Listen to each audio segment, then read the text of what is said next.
जय हिंद दोस्तों, शिक्षा विकल्प में आपका स्वागत है। आज का जो हमारा लेक्चर होगा इनपुट और आउटपुट डिवाइस। इनपुट डिवाइस क्या होता है? जो यूजर द्वारा दिए गए संदेश को आपके पीसी तक पहुंचाता है, उसे कहता है इनपुट डिवाइस। तो इनपुट डिवाइस में सबसे पहले बात करते हैं कीबोर्ड की। तो कीबोर्ड,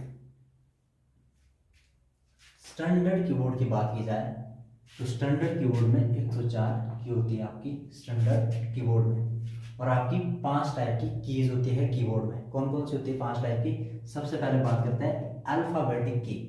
अल्फाबेटिक की कौन सी होती है? जो आपकी ए से जेड तक की जितनी भी की होती है उनको बोलते हैं अल्फाबेटिक की।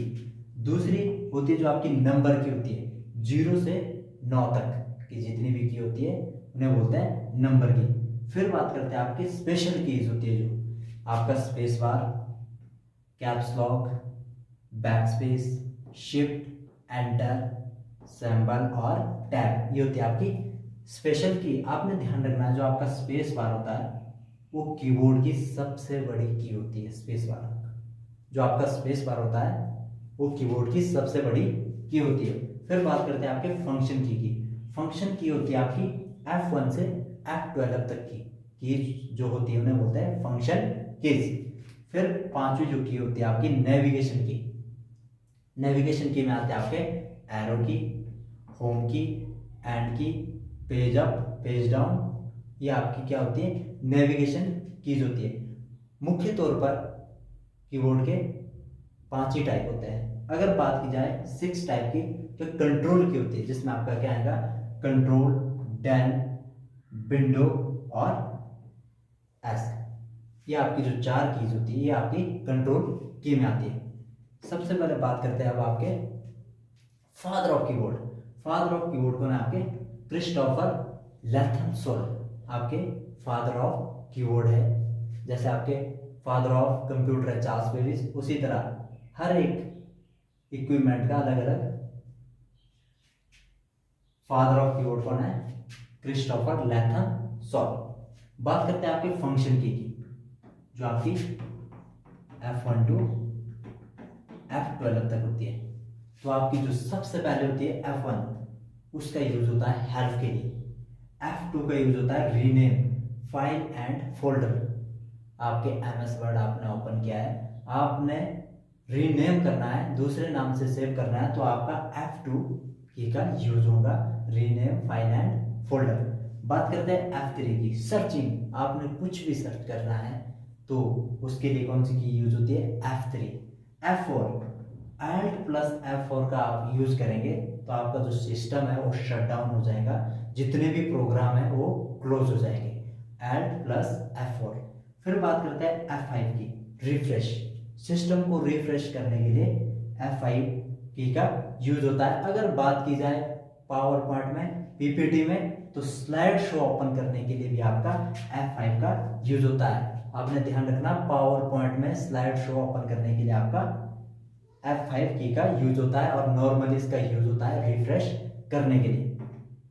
आगे बात करते हैं F6 की, highlight the address bar. Address bar को हाईलाइट करने के लिए F6 का यूज होता है। बार में आपको बताऊंगा आगे कितने टाइप के बार होते हैं। फिर बात करते हैं F7 की, check spelling.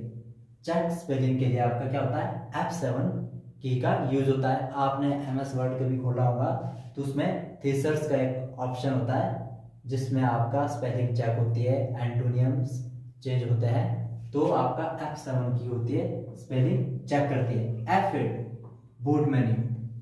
Normally boot menu मैं आपको बताऊं बूट का, तो बूट जो बूटिंग होती है आपकी 2 टाइप से नॉर्मली मैं बात कर रहा हूं। एक होती है बार बूटिंग, एक होती है कोल्ड बूटिंग। बार बूटिंग का मतलब होता है अगर आप सिस्टम को मैनुअली ऑन करते हैं उसको बोलते हैं बार बूटिंग। और कोल्ड बूटिंग क्या होती है? जब आपको सिस्टम को रिस्टार्ट करता है, इसे बोलते हैं आपका कोल्ड बूटिंग। F9 का क्या काम है? Remove the select item. तो F9 की का क्या काम है? Remove the select item. बात करते हैं F10 की, शिफ्ट प्लस F10 का यूज करके राइट क्लिक करके क्या होता है आपका एक्टिव मेन्यू बार एक्टिव होता है MS ऑफिस में। शिफ्ट प्लस F10 का यूज करके और राइट क्लिक करके MS वर्ड पे, तो आपका मेन्यू बार MS ऑफिस में एक्टिव होता है। बात करते हैं F11 की, तो फुल स्क्रीन देखने के लिए आप F11 की का यूज कर सकते हैं। बात करते हैं F12 सेव एज, किसी एक फाइल को दूसरे नाम से सेव करना होता है आपका सेव एज। ध्यान रखना, एक होता है आपका सेव, फाइल को सेव करना, एक होता है सेव एज। किसी उसी मानो आपकी ये फाइल बनी हुई है, इस फाइल को किसी दूसरे नाम से सेव करना है, वो होता है आपका सेव एज। आगे बात करते हैं आपका माउस, तो आपका जो सेकंड इनपुट डिवाइस है वो है आपका माउस। तो फादर ऑफ माउस कौन है आपके? डगलस एंगलवर्ड। डगलस एंगलवर्ड आपके फादर ऑफ माउस है, जिन्होंने इन्वेंट किया था माउस का 1964 को। 3 टाइप ऑफ माउस होते हैं, 3 टाइप के माउस होते हैं जो आजकल यूज होते हैं। आजकल जो यूज होता है माउस होता है आपका ऑप्टिकल माउस और कोडलेस माउस। ठीक है, 3 टाइप के कौन कौन से माउस होते हैं? फर्स्ट मैकेनिकल माउस, ये पुराने जमाने का माउस है, इसमें रबर सर्किल होता था, रबर की तरह सर्किल यूज होता था, और इसमें जो रेड लाइट होती है माउस में नीचे जो सिग्नल प्रोवाइड कराती है वो नहीं होती थी, डज नॉट टर्न ऑन, मतलब रेड लाइट का निशान नहीं होता था। फिर जो आपका सेकंड है वो होता था आपका ऑप्टिकल माउस। ऑप्टिकल माउस होते हैं जो प्रेजेंट टाइम में हम यूज करते हैं माउस, उन्हें बोलते हैं ऑप्टिकल माउस। आपके घरों में भी या पीसी में अगर आप यूज करते होंगे, जो बाहर वाले माउस होते हैं उनको बोलते हैं ऑप्टिकल माउस। तो इसमें एक तो आपके रेड लाइट जलती है नीचे से, जो सिग्नल भेजती है बाहर, रेड नीचे से स्क्रॉल, ठीक है, आपका रेड लाइट जलती है इस माउस में, इलेक्ट्रिकल सिग्नल भेजती है ये। ठीक है, जो आपका थर्ड होता है वो होता है आपका कोडलेस वायरलेस माउस। तो 3 टाइप के माउस होते हैं हमारे। पहला मैकेनिकल माउस जिसमें रबर लगा होता था और रेड लाइट नहीं जलती थी। सेकंड होता है आपका ऑप्टिकल माउस जिसमें आपकी रेड लाइट जलती है और इलेक्ट्रिकल सिग्नल भेजती है। थर्ड होता है आपका कोडलेस और वायरलेस माउस, जो वायरलेस का मतलब होता है जिसमें वायर नहीं होती है। अब बात करते हैं work of mouse. Work of mouse में सबसे पहला होता है पॉइंटिंग, आपका इधर है, अगर आप देखेंगे तो आपका पॉइंटिंग, ये आपका पॉइंटिंग है। सबसे पहले जो वर्क होता है वो होता है पॉइंटिंग का। सेकंड जो वर्क है वो होता है क्लिकिंग, क्लिक करना आपने, ठीक है। और जो थर्ड होता है ड्रैगिंग, किसी चीज को खींचना। अगर आपका यहाँ पे आइकन है और इस आइकन को आपने डेस्कटॉप में यहाँ लेके आना है, तो आप इस पर क्लिक करेंगे और इस चीज को नीचे लेके आएंगे पकड़ के। तो जो ड्रैगिंग का काम होता है खींचना, और जो क्लिकिंग का काम है वो है क्लिक करना, ओपन करना। और जो पॉइंटिंग का काम है वो होता है कर्सर। जो आपका कर्सर होता है ऐसे बना हुआ ये टाइप का, ये होता है आपका कर्सर। तो जो कर्सर का काम करता है वो उसे बोलते हैं पॉइंटिंग, ठीक है। तो आपका जो माउस है, माउस के 3 ही काम होते हैं। अब बात करते हैं आपके OMR, जो आपका थर्ड इनपुट डिवाइस है। OMR की फुल फॉर्म होती है ऑप्टिकल मार्कर रीडर। ये यहाँ पे थोड़ा गलत हो गया, ये होता है आपका जो OMR है ऑप्टिकल मार्क रीडर, ये आपका इनपुट डिवाइस है।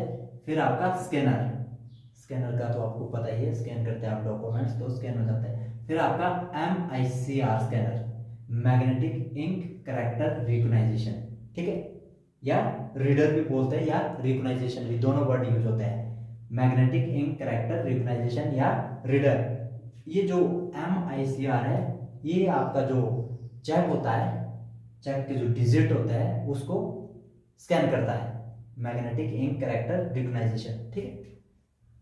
OMR जो आपकी शीट होती है ऑप्टिकल मार्क रीडर, जब हम एग्जाम देते हैं तो OMR शीट होती है जिसमें हम डॉट करते हैं ब्लू और ब्लैक पेन से, जो हम जो चीज डार्क करता है वो चीज उस पर स्कैन हो जाती है। ये आपका OMR। और MICR होता है आपका मैग्नेटिक इंक कैरेक्टर रिकॉग्निशन। फिर बात करते हैं OCR की, ये क्या होता है ऑप्टिकल कैरेक्टर रिकॉग्निशन, ठीक है। फिर जॉयस्टिक, गेमिंग यूज के लिए होता है आपका जॉयस्टिक। इनपुट डिवाइस की मैं बात कर रहा हूँ। फिर आता है आपका trackball, pointing use. Pointing मैंने बताया था आपको पहले ही, कर्सर का जो यूज करते हैं उसे बोलते हैं पॉइंटिंग यूज के लिए आपका ट्रैक बॉल होता है। फिर जो अगला होता है light pen. Light pen, light pen भी आपका क्या होता है, इनपुट डिवाइस होता है। फिर होता है आपका टच स्क्रीन। आपके फोन एंड्रॉइड जो भी होते हैं फोन, टच स्क्रीन फोन होता है। फिर आपका होता है बीसीआर, बार कोड रीडर। कहीं शॉप में देखा होगा आपने, या जो खासकर पोस्ट ऑफिस में होते हैं, जो आपका बार कोड आपका ऐसे होता है, बार कोड उसको स्कैन करता है, उसको बोलते हैं बीसीआर। और जो आपका हेडफोन होता है वो भी आपका इनपुट डिवाइस होता है।